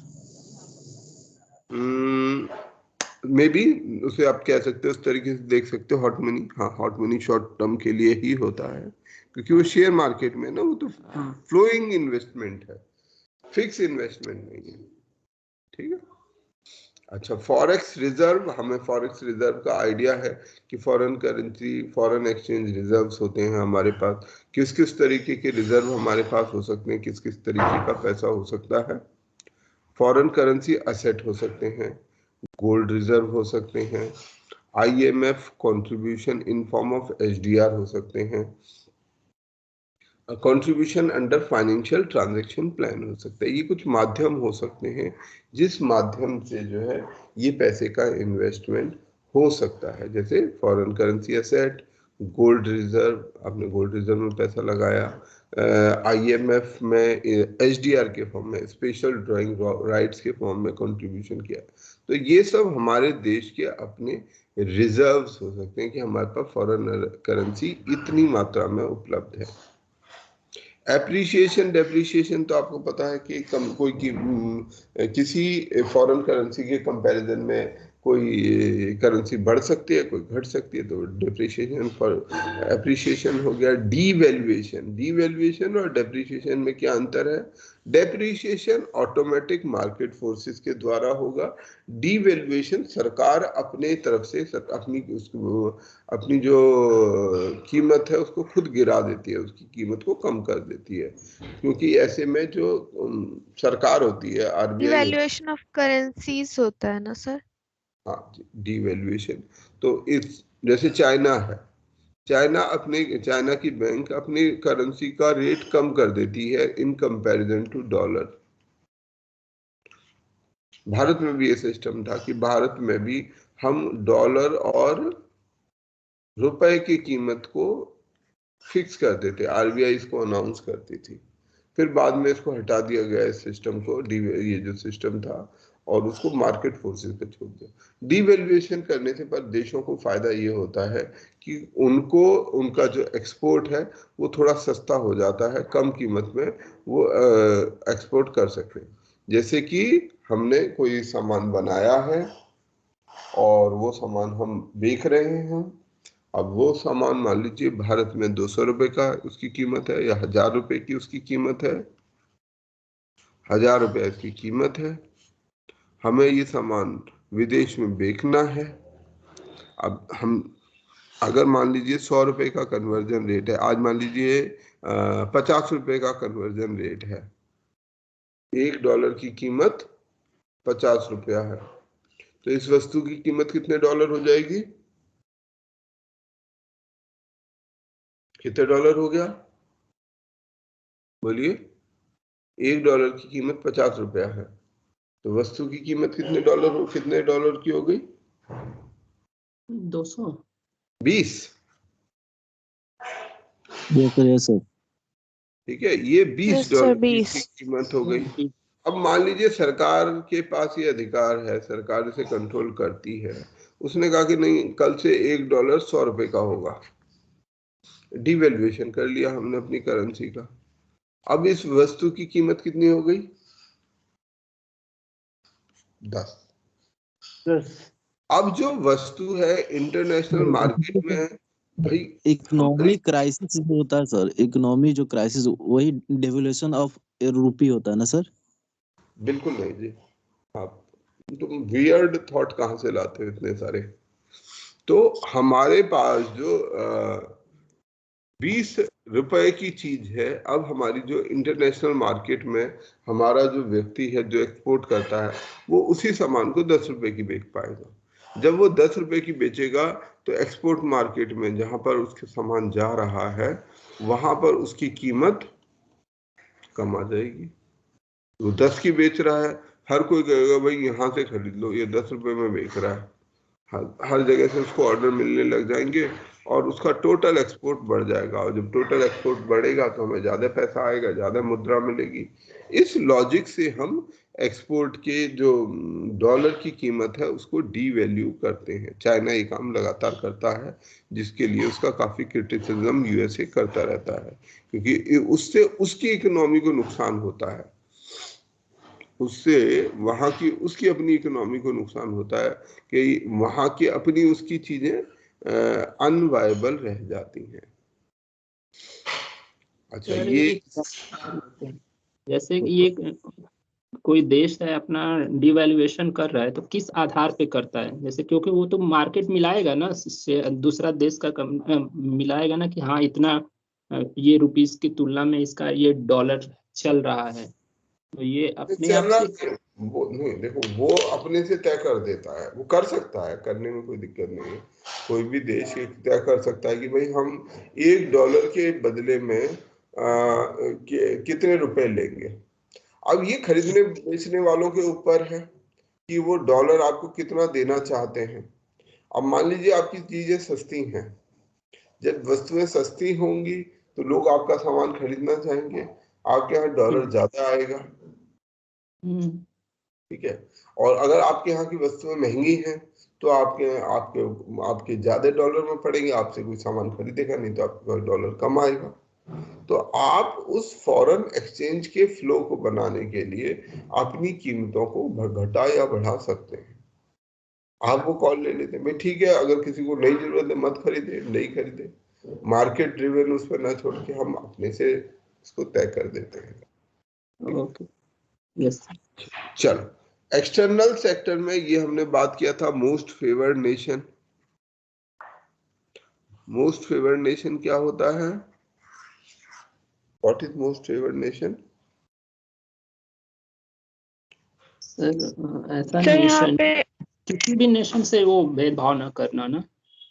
हाँ, MFN का मतलब है कि WTO ने एक नियमावली बनाई है कि जो भी सदस्य जिनको आपने MFN स्टेटस दिया होगा, मोस्ट फेवर्ड नेशन का स्टेटस दिया होगा, उनके साथ किसी भी प्रकार का भेदभाव नहीं कर सकते। यदि आप बाकियों को 10% में या जिस भी रेट से दे रहे हैं उसी रेट पर आपको वो वस्तु उस MFN कंट्री को भी देनी होगी। ये MFN स्टेटस कहलाता है। हमारे देशों के आपस में एक दूसरे के साथ तरह तरीके के ट्रेड एग्रीमेंट होते रहते हैं। तो उन ट्रेड एग्रीमेंटों के क्या क्या टाइप होते हैं उनको हम एक बार चर्चा कर लेते हैं। सबसे पहला जो बेसिक एग्रीमेंट होता है वो प्रेफरेंशियल ट्रेड एग्रीमेंट होता है। प्रेफरेंशियल ट्रेड एग्रीमेंट ये होता है कि दो देश आपस में बैठ के ये तय कर लेते हैं कि भाई हम आपसे कम टैक्स लेंगे, आप हमसे कम टैक्स ले लेना, ठीक है। तो कम टैक्स प्रेफर करना, आप बाकियों से जितना कर रहे हो, जैसे ना दुकानदार कहता है भाई ठीक है आप हमारे प्रेफर्ड कस्टमर हो, बाकी सबको हम 100 रुपए की चीज देते हैं, आपको हम एडिशनल 5% का डिस्काउंट देंगे, आप एक स्पेशल कस्टमर हो, लगातार हमारी दुकान पर ही आते हो, कहीं और जाते नहीं हो, तो हम आपको 5% का एक्स्ट्रा डिस्काउंट देंगे। सबको 100 रुपए की दे रहे हैं, कोई भी आए 100 रुपए की खरीदे, कोई दिक्कत नहीं, पर आपको 95 की मिल जाएगी। तो ये एक प्रेफरेंशियल ट्रीटमेंट ट्रेड एग्रीमेंट दो देश आपस में कर सकते हैं सबसे शुरुआत के लिए। ये सबसे शुरुआती ट्रैफिक लोअरिंग एग्रीमेंट है। इसका जैसे सेपा, सेका, ये कुछ इसके एग्जाम्पल। फ्री ट्रेड एग्रीमेंट इससे अगली कड़ी में आता है। इससे जो बड़ा एग्रीमेंट है वो फ्री ट्रेड एग्रीमेंट है। फ्री ट्रेड एग्रीमेंट में हम ये कहते हैं कि भाई हम ये 5% जो आपको, हम डिस्काउंट की बात नहीं करें, हम आपको 0% टैक्स पर, यानी कि हमारे देश में यदि आपके देश से कोई सामान आता है तो उसमें 0% टैक्स या कस्टम टैक्स लगेगा, टैरिफ 0% रहेगा। पर हमारी एक शर्त है कि हमारे देश से अगर कोई सामान आपके यहाँ पहुंचेगा तो आपको भी हमारे देश के सामान को 0% ही टैक्स उस पर लगाना होगा। तो वो दोनों बात मान जाते हैं कि ठीक है, आपको हमारे यहाँ ये सामान अच्छा बनता है, आपके यहाँ वो सामान अच्छा बनता है, हम आपके यहाँ का सामान ले लेंगे, आप हमारे यहाँ का सामान ले लेना। ये कहलाता है हमारा फ्री ट्रेड एग्रीमेंट। भारत ने कुछ महत्वपूर्ण फ्री ट्रेड एग्रीमेंट किए हुए हैं, जैसे हमने एशियान के साथ फ्री ट्रेड एग्रीमेंट किया हुआ है, कुछ बायलैटरल फ्री ट्रेड एग्रीमेंट्स हैं हमारे, और अभी रिसेंटली जो एक न्यूज़ में था वो था RCEP, regional comprehensive economic partnership, जिसमें पहले भारत भी हिस्सा बनने वाला था, परंतु बाद में लास्ट मिनट में भारत ने इसमें भाग लेना पसंद नहीं किया, जिसमें कि एशियन +5 कंट्रीज हैं इस RCEP में। इसके बाद अब फ्री ट्रेड एग्रीमेंट भी हो गया। उसके बाद अगली स्थिति है हमारी कस्टम यूनियन की स्थिति, ठीक है। कस्टम यूनियन क्या होता है कि कस्टम यूनियन में जो कस्टम टैरिफ्स हैं वो लोग आपस में मिलके अपना एक जो देश है वो मिलकर एक यूनियन बना लेते हैं, एक आपस में समझौता कर लेते हैं कि भाई हम आपस में एक दूसरे के प्रति ना तो केवल टैक्स की रियायत देंगे पर अन्य प्रकार की भी रियायतें देंगे। जैसे डॉक्यूमेंटेशन की रियायत हो सकती है, जैसे कोटा या किसी अन्य तरीके की रेस्ट्रिक्शन की रियायत है। आप हमारे देश में सामान आराम से ले जाओ क्योंकि टैक्स तो हमें लेना नहीं है, तो आप बस जाओ, बॉर्डर क्रॉस करो, ऐसे ट्रक ले जाओ, हम आपकी कोई चेकिंग मतलब नहीं करेंगे, आप हमारी तरक्की मत करना, हम आपके नहीं करेंगे रोक टोक। तो कोई डॉक्यूमेंटेशन, जैसे नॉर्मली हम अगर किसी एक देश से दूसरे देश में सामान लाना चाहते हैं तो एक इलेबोरेट प्रोसीजर है, जो कस्टम्स का प्रोसीजर है वो फॉलो करना पड़ता है। तो कहते हैं कि हम इसको भी रिलैक्स कर देंगे। Then we have common market. Common market custom के सामान से, क्योंकि कस्टम कंट्रोल करता है गुड्स को, सामान की आवाजाही को। कॉमन मार्केट कहता है कि हमारे यहाँ ना केवल आप गुड्स ला सकते हो, बल्कि मान लीजिए आप हमारे देश में काम करना आना चाहते हो, आपका स्वागत है, आप बिना किसी रेस्ट्रिक्शन के, आप जैसे यूरोपियन यूनियन है, यूरोपियन यूनियन का अगर कोई नागरिक है तो क्या होगा उसको? यूरोप की जितनी भी कंट्री हैं उसमें बिना वीजा के आ जा सकता है। आ जा सकता है, ना केवल आ जा सकता है बल्कि काम भी कर सकता है, व्यवसाय भी कर सकता है, काम भी। हाँ, जैसे एक तो आना जाना है कि ठीक है चले गए, घूम आए, घूम के वापस अपने देश आ गए, वो भी ठीक, वो है ही है। साथ के साथ उन्होंने ये भी कहा कि आप मान लीजिए एक इंग्लैंड तो खैर बाहर हो गया, से फ्रांस का नागरिक है, फ्रांस का नागरिक जर्मनी में काम करना चाहता है। अब पहले के समय में क्या होता, बॉर्डर पर 50 चेकिंग हो रही है, क्यों आ रहे हो, वीजा लाओ, ये लाओ, वो लाओ। जैसे हम आज कहीं किसी दूसरे देश जाना चाहते हैं तो हमारे को तमाम चीज देनी पड़ेगी, वहां ये नहीं है, वहां फ्रांस का नागरिक बिना किसी रोक टोक के जर्मनी चला जाएगा, और ना केवल ट्रेवल कर सकता है बल्कि वहां जाकर रह सकता है, अपने लिए घर ले सकता है, कोई बिजनेस करना चाहे बिजनेस कर सकता है, और जो भी उसे वहां पर रहना है वो आराम से वहां पर बिना किसी भेदभाव की, बिना किसी रुकावट के कर सकता है। तो निवेश कर सकता है और काम कर सकता है। तो दोनों तरीके से ये जो है यूनाइट हो जाते हैं। ये स्थिति जैसे इकोनॉमिक यूनियन में आ जाती है, जहां इकोनॉमिक इंटीग्रेशन में इससे भी आगे की स्थिति हो जाती है कि कॉमन मार्केट से भी आगे, कि हम जो है इकोनॉमिकली इंटीग्रेट हो गए, एक ही लॉ फॉलो कर रहे हैं, एक ही टैक्सेशन सिस्टम फॉलो कर रहे हैं, एक ही करेंसी फॉलो कर रहे हैं, एक ही बैंक यूज कर रहे हैं। तो ये एक ही सेंट्रल बैंक, एक ही बैंक का मतलब एक ही सेंट्रल बैंक इस्तेमाल कर रहे हैं। तो ये जो कुछ लाभ है ये हमारे से हो जाते हैं। तो ये हमारा एक कॉम्प्रिहेंसिव इकोनॉमिक कॉपरेशन एग्रीमेंट है, और एक CPCA का एंड सेपा। ये निर्वीक ये सब ये छोड़ देते हैं, इंडियन RCEP तो खत्म हो गया। करेंसी वॉर जिस डिवेल्युएशन की बात कर रहा हूँ, जो चाइना और USA के बीच में ये काफी बड़ा मुद्दा रहता है, क्योंकि लगातार चाइना अपनी करेंसी को चेंज करता रहता है, डिवेल्यू करता रहता है, नेगेटिवली कम करता रहता है। इस तरीके की करेंसी को हम पैक्ड करेंसी भी बोलते हैं, पैक्ड करेंसी। ट्रेड वॉर भी यही है ना? ट्रेड वॉर थोड़ा सा इसमें एक्स्ट्रा हो जाता है, ये करेंसी वॉर है। ट्रेड वॉर में वो इसका एक एडिशनल एस्पेक्ट और जोड़ देंगे तब वो ट्रेड वॉर हो जाएगा। पैक्ड करेंसी में होता है, पैक्ड करेंसी मतलब फिक्स करेंसी, आपने किसी चीज को पैक कर दिया। पैक का मतलब होता है किसी एक कील जैसा होता है बोर्ड पे लगाने के लिए, पैग लगाना, है ना। तो वो पैक्ड करेंसी होती है कि आपने अपनी कीमत को खुद तय किया है, that is called packed currency.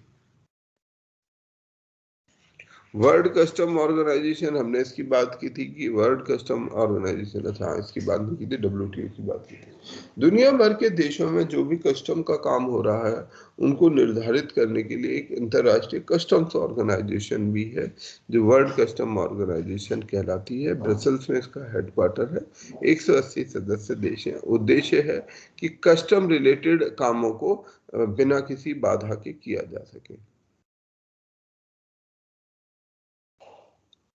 जो हमारे बैरियर्स होते हैं व्यापार में, अंतर्राष्ट्रीय व्यापार में दो प्रकार के हैं, tariff and non tariff barrier.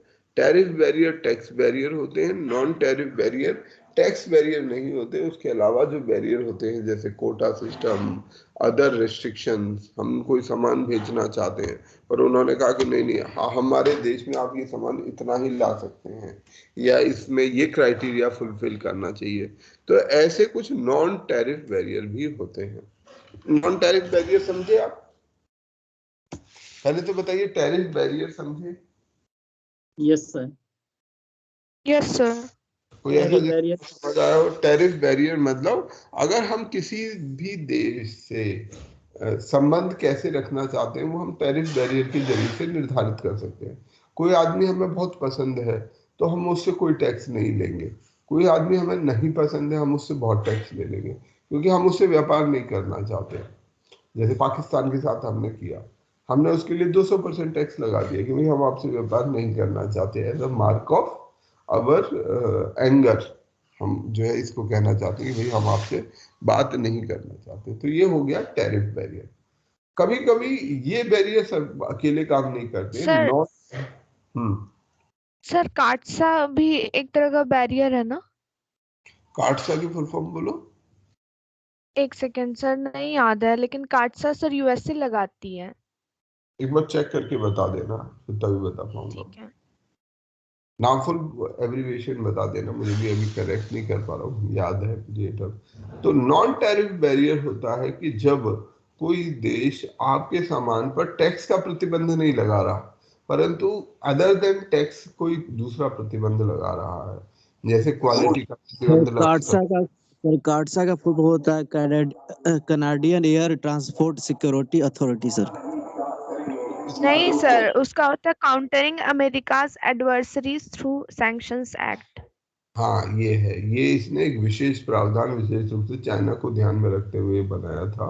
और मतलब इसमें वो किस तरीके से अपने जो ऐसे लोग हैं, ऐसे देश हैं जिनसे उसे लगता है कि ये मेरी अर्थव्यवस्था के लिए नुकसानदायक हो सकते हैं, तो कैसे मैं उनका व्यापार अपने देश में सीमित करूं।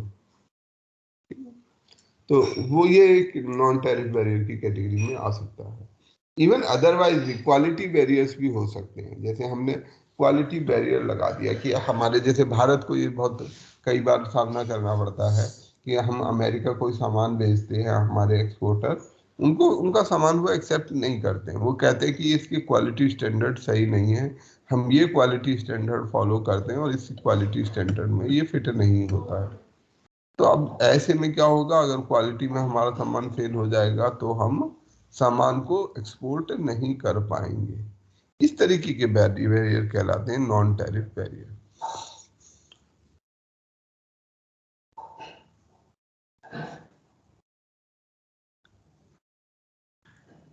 नॉन टैरिफ बैरियर वाले देश क्वालिटी पे टैक्स लगा सकते हैं सर? टैक्स नहीं लगाते, ये टैक्स की बात नहीं है, केवल ये बात होती है कि ये प्रोडक्ट अलाउड है, ये प्रोडक्ट अलाउड नहीं है।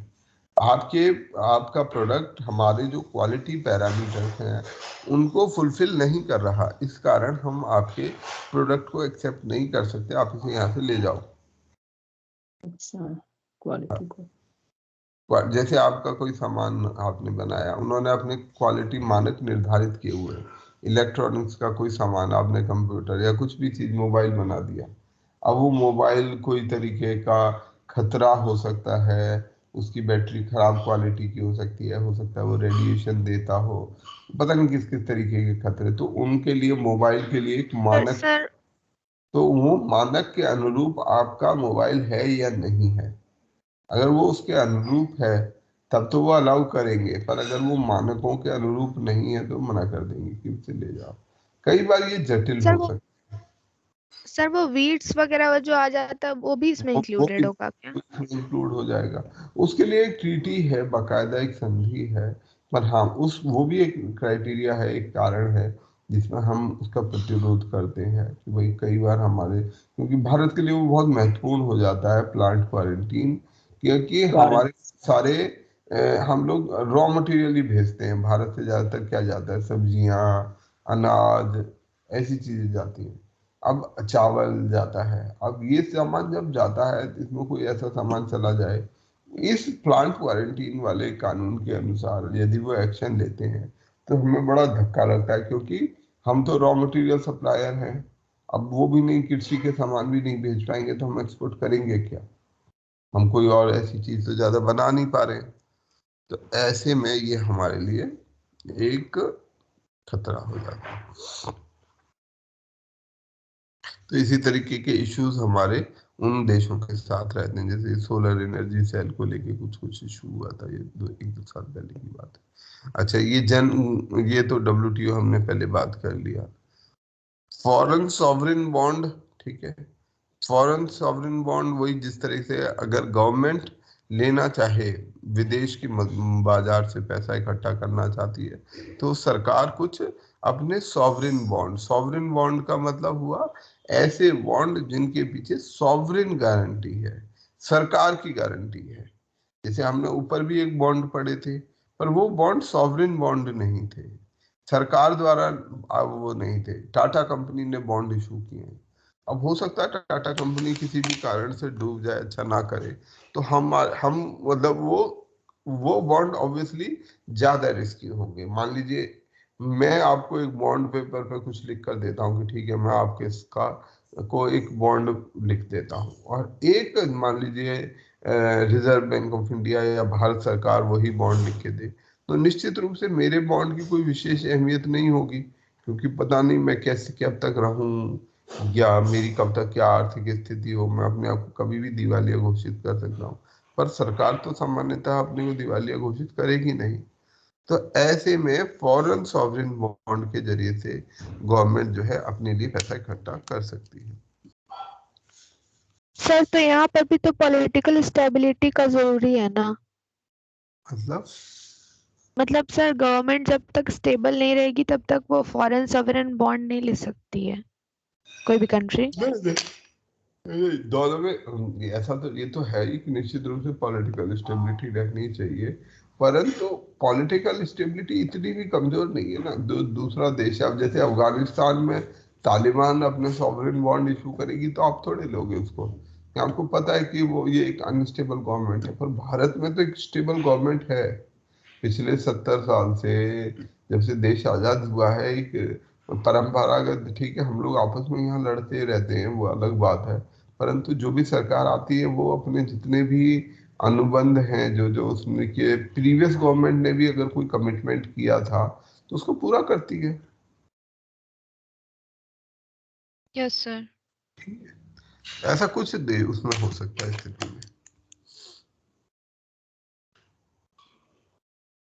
एक ये पेरिस पैक्ट इनिशिएटिव है ड्रग्स एंड क्राइम से रिलेटेड, जो ड्रग ट्रैफिकिंग है अफगान के ओपिएट्स की, यानी जो अफीम है अफगानिस्तान से आने वाला अफीम, उसके लिए पेरिस पैक्ट है। रॉड टैप स्कीम, ये इंपॉर्टेंट स्कीम है, इसको याद कर लीजिएगा, ये आई नहीं है और ये किसी साल आएगी जरूर। और अभी फिलहाल में कुछ टॉपिक्स की अगर मैं बात करूं तो मुझे रॉड टैप इंपॉर्टेंट टॉपिक दिखता है, इसके ऊपर सवाल हमारे पास आ सकता है। मैंने आपको डीएफ वो जो फ्रेट डेडिकेटेड फ्रेट कॉरिडोर वाला बताया, वो मुझे लगता है एक सवाल हो सकता है। Rod tap is रेमिशन of duties and taxes on exported goods. ठीक, तो मैंने आपको एक जगह समझाया था कि हमें टैक्स ऑन टैक्स नहीं करना चाहिए और टैक्स को एक्सपोर्ट नहीं करना चाहिए। अगर हम ये चाहते हैं कि हमारे देश का एक्सपोर्ट ज्यादा रहे तो हमें एक्सपोर्ट को हमारे को जो टैक्स को एक्सपोर्ट नहीं करना चाहिए। क्या हम टैक्स को एक्सपोर्ट कर सकते हैं? Yes sir. कैसे कर सकते हैं बताओ? डबल टैक्सेशन एग्रीमेंट वाला इसी तरह का होगा ना? नहीं, टैक्स का एक्सपोर्ट सेवाओं पे लगा सकते हैं, जैसे कि कोई बंदा इस देश से दूसरे देश में करना चाहिए या नहीं करना चाहिए? करना चाहिए टैक्स एक्सपोर्ट्स को। फंडामेंटल सवाल, क्या एक्सपोर्ट को टैक्स किया जाना चाहिए? Yes sir. नो सर, नहीं करना चाहिए सर। क्यों नहीं करना चाहिए? अगर नहीं करना चाहिए और यस अगर करना चाहिए तो क्यों करना चाहिए? सर थिंग्स की जो वैल्यू है वो बढ़ जाएगी, रेट बढ़ जाएगा तो वो बिचेगी नहीं। बहुत बढ़िया, बिल्कुल। देखो अगर हम बेकार में, हम एक तरफ तो ये चाहते हैं कि भाई हमारे देश में फॉरेन करेंसी आए, हम इतनी मारामारी कर रहे हैं, हमें एक समय पे अपना गोल्ड भी गिरवी रखना पड़ा, हमारा बैलेंस ऑफ पेमेंट का वो डेफिसिट भी है, बीओपी डेफिसिट है, हमें पता है कि हमें इम्पोर्ट करना। तो एक तरफ तो हम फॉरेन करेंसी चाहते हैं और दूसरी तरफ हम अपने देश में सामान को महंगा किए दे रहे हैं। अगर मान लीजिए हमने 100 रुपए का सामान बनाया, सरकार ने कहा कि 20 रुपए टैक्स हमारे देते जाओ, तो सामान वो तो भाई जेब से तो कोई व्यापारी अपने घर से तो पैसा देगा नहीं, तो वो आगे अपना सामान 120 रुपए का बिकेगा। अब जब वो सामान 120 रुपए का बिकेगा, उसका सामान खरीदे जाने की वो कम हो जाएगी। अगर उसी का ऑल्टरनेटिव चाइना 110 रुपए में दे रहा है तो वो चाइना का सामान खरीदेगा। पागल थोड़ी कि आपका 120 रुपए का खरीदेगा, 10 रुपए नहीं बचाएगा। किसको 10 रुपए पसंद नहीं है। इसके उलट अगर आप वो 20 रुपए का टैक्स ना लगाते तो आपके सामान की कीमत 100 ही रुपए रह जाती। और जब वो आदमी 100 रुपए का सामान लेके बाजार में जाता, अंतरराष्ट्रीय बाजार में, तो उसका सामान बिक जाता, क्योंकि चाइना का सामान अब महंगा है, 110 रुपए का अब चाइना का महंगा हो गया। तो इसलिए एक्सपोर्ट पे टैक्स लगाना सबसे बड़ी मूर्खता है। ठीक है, तो एक तो बात हो गई, we should not tax our exports. Clear है?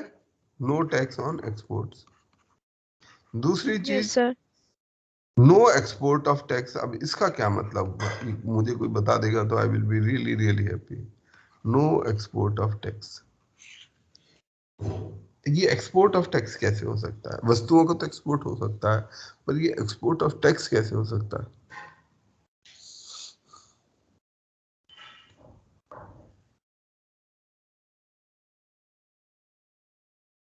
एनीवन, हमने इसकी चर्चा की हुई है थोड़ी सी।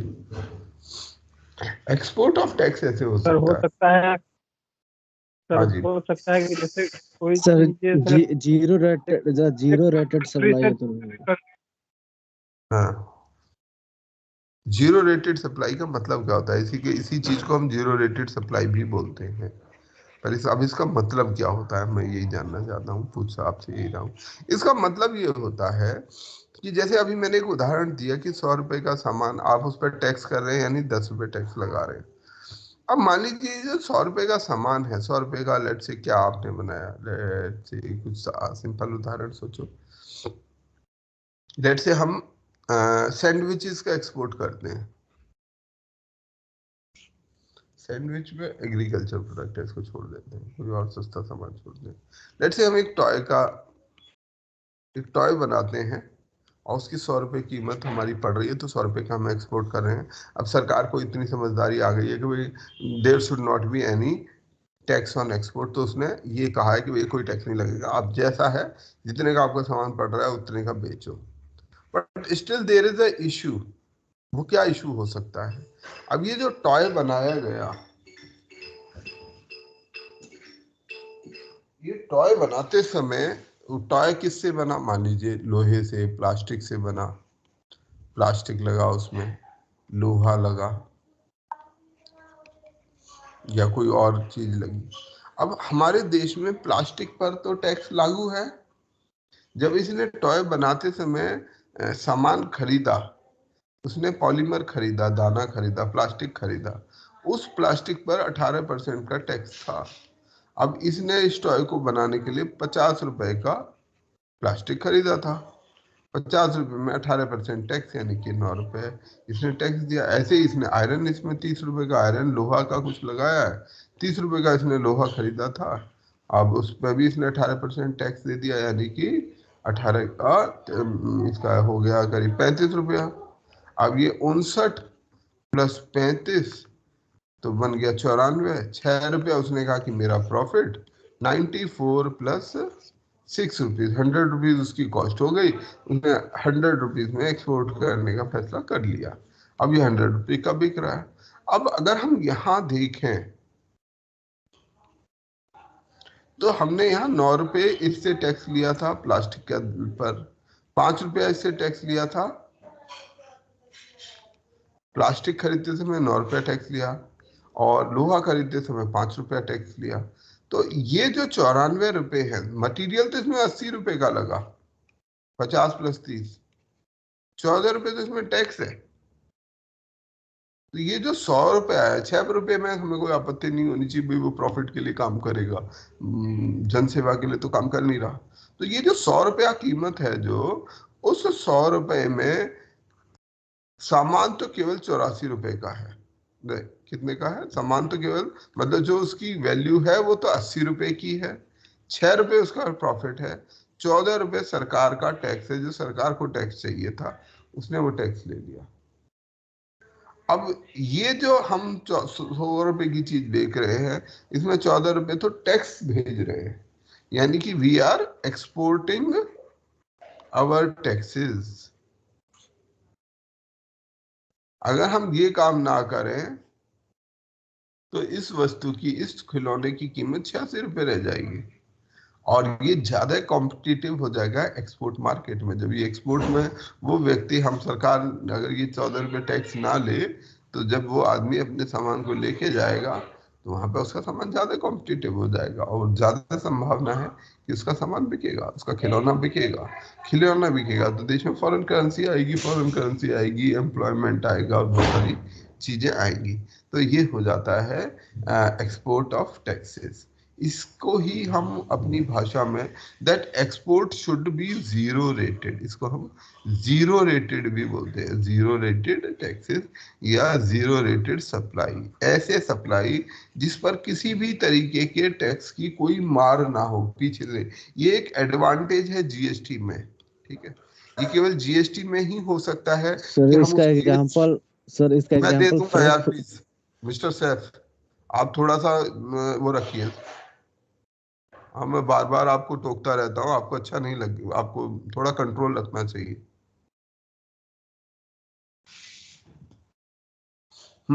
तो हम एक्सपोर्ट ऑन टैक्सेस नहीं करना चाहते हैं, जीरो रेटेड सप्लाई करना चाहते हैं। तो यहां पर अगर हम जीरो रेट सप्लाई की बात करते हैं, इसका अर्थ ये होता है कि हम अपने केवल और केवल जो वस्तु के मूल्य है, जो उसकी कीमत है, जो कीमत में उसके जो उसमें इनपुट लगे वो है, और इसका आगे भी हो सकता है, ये प्लास्टिक हो सकता है, इसके पीछे किसी ने खरीदा हो, ये आयरन वाले ने कहीं और से आयरन खरीदा होगा, ठीक है, उसने मान लीजिए दाना खरीदा, वो दाने पर उसने टैक्स पे किया। हमारे जीएसटी सिस्टम में हम उसको ये सारा जितना टैक्स उसने दिया होगा उसको जोड़ सकते हैं और उसको वापस रिटर्न भी कर सकते हैं, और ये सिस्टम कहलाता है जीरो रेटेड सप्लाई, ठीक है। ये चीज को हम बोलते हैं जीरो रेटेड सप्लाई। तो ये हमारा जीरो रेटेड सप्लाई है, और we should not export our taxes if we want to stay competitive in international market. और इसी काम को पूरा करने के लिए हमारी ये स्कीम है जिसका नाम है रॉड टैप, ठीक है, रेमिशन of duties and taxes on exported products. जो भी वस्तुएं हम एक्सपोर्ट कर रहे हैं उनको, उन पर जो भी ड्यूटी लगी है, जो टैक्स लगा है, उसको रेमिट किया जाए, उसको वापस दिया जाए, उसको वापस किया जाए, रिम्बर्स किया जाए उस व्यक्ति को जो उसे बेच रहा है। तो इस स्कीम को बोलते हैं, ये एक बहुत महत्वपूर्ण स्कीम है। ऑलरेडी हम लोग कुछ चीजें दे रहे हैं, पर टोटलिटी में देने का काम, एक महत्वपूर्ण काम ये रॉड टैप स्कीम के तहत किया जा रहा है। और ये जो नियम है, ये रॉड टैप पूरी तरीके से WTO कंप्लायंस में है। WTO के जो नियम है उसी के अनुसार है, जो उसके एग्रीमेंट्स हैं, agreement on subsidy and countervailing measures, उनके अनुरूप है, ठीक है। चलिए, तो अभी यहीं पर रोकते हैं आज की क्लास को, कल यहीं से शुरू करेंगे, ठीक है। चलिए, आप लोग अपना पढ़ाई कर लीजिएगा। जो अभी तक पढ़ा है, हम अपना टेस्ट 2-3 टेस्ट अलग अलग रखिएगा। हिस्ट्री की तैयारी अपनी अलग शुरू करिएगा। अगले 15-20 दिन में बारी बारी करके हम टेस्ट करेंगे। अब धीरे धीरे जो टेस्टों की संख्या है वो बढ़ाएंगे। मॉडर्न इंडिया का रिवीजन आप लोग शुरू कर दीजिएगा, ठीक है। चलिए, okay, thank you Thank you, sir. sir. My Thank you, pleasure, sir. Thank thank you you. Sir. Thank you sir.